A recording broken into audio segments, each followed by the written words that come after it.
How you doing, guys? Welcome back. It's LSP. It's currently the 3rd of July 2022. We're going to do a very quick rundown for this Sunday going into this coming week. Just bear in mind it is the 4th of July tomorrow, so the US equities markets will be closed. I'm not expecting much in terms of volume or volatility. You can see that the markets have really slowed down at the moment. So before I get into the analysis, if you're finding value in the content that I create, please consider subscribing, smash that like button, and let's get over to the charts and see what's happening over the last couple of days. So with Bitcoin, if we just kind of drag this out, you can see that we are currently and still within, within this liquidity pool here. All right.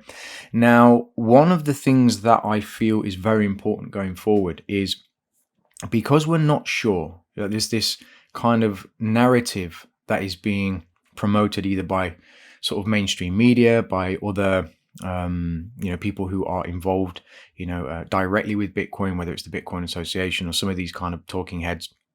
And it's very easy, as I've said before, to kind of get lost in all of this and forget your plan, right?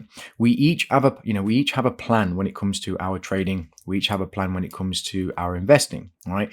And ultimately that needs to work for you. It's good to get information from lots of different sources, but ultimately, as I've said before, you're the one that has to pull the trigger, and you're the one that is going to be responsible for your investments going forward. So we want to make the best informed decisions that we can, and you guys know that I'm always kind of tooting or promoting patience, being calm, making sure that you're in the market when it makes sense for you, and only engaging really when there's confirmation. So while price is currently down here, we have this kind of very tight range that we're stuck in really.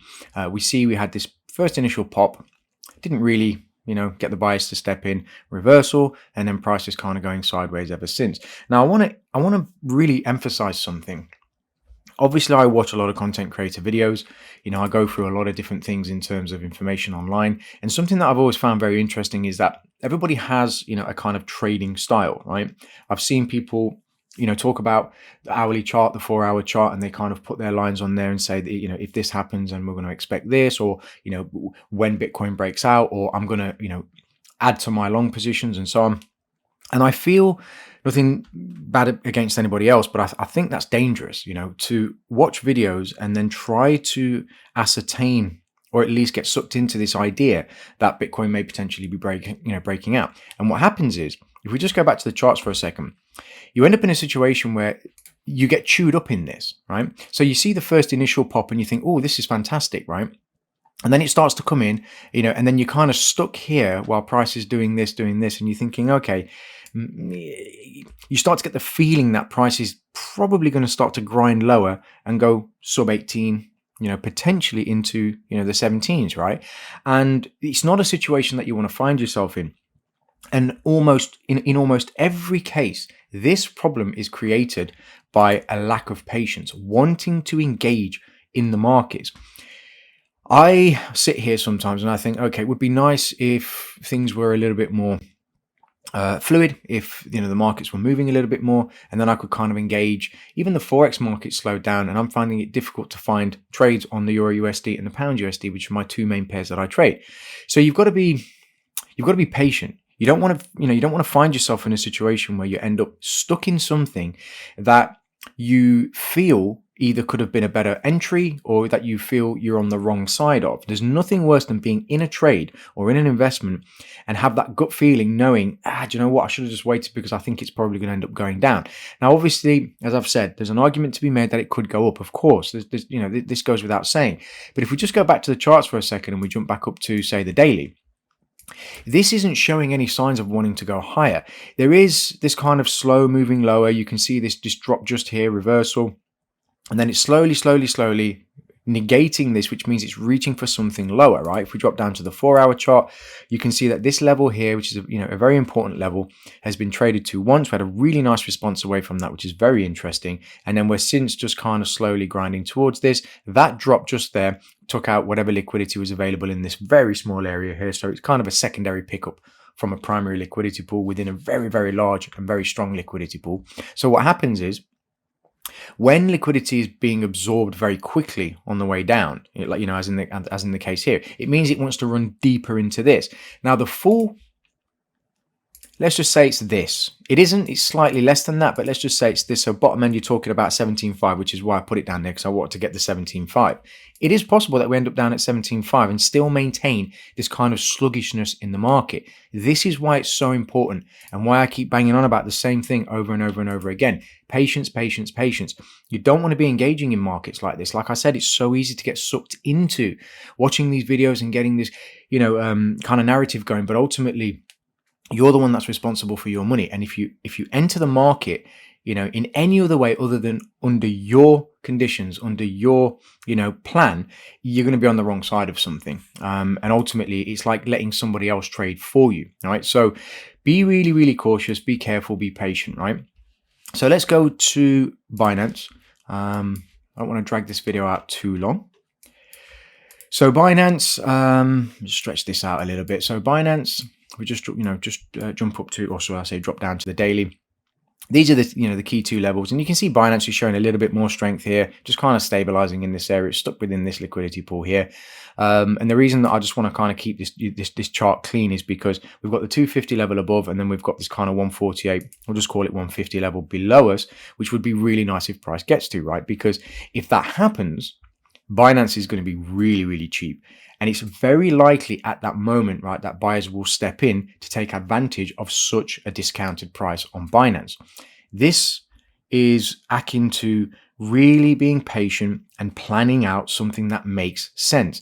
If Binance starts to drop by default, and the fact that it is such a cheap price, if we go from sort of all-time high all the way down to 148, that's a 70, oh, sorry guys, that is a 78% decrease, right?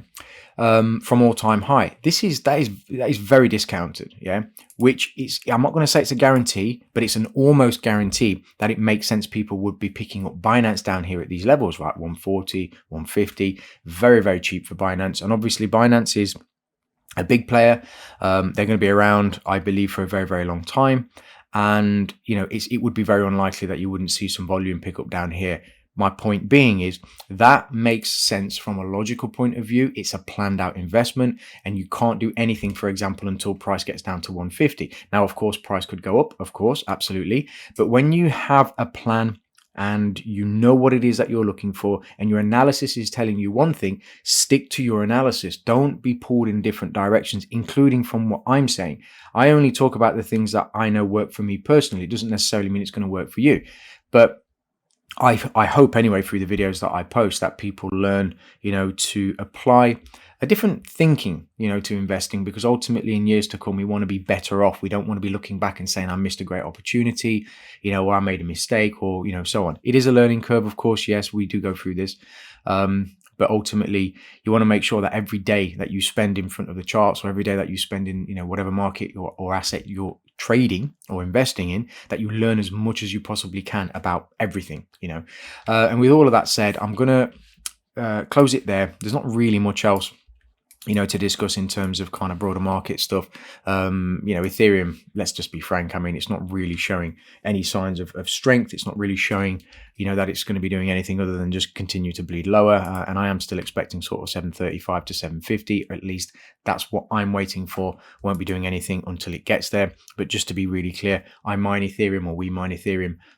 So I don't need to actually buy Ethereum. I'll just kind of mine it and whatever else. So, I'm not physically going to be buying Ethereum, but I'm watching it very closely, obviously, from the mining aspect.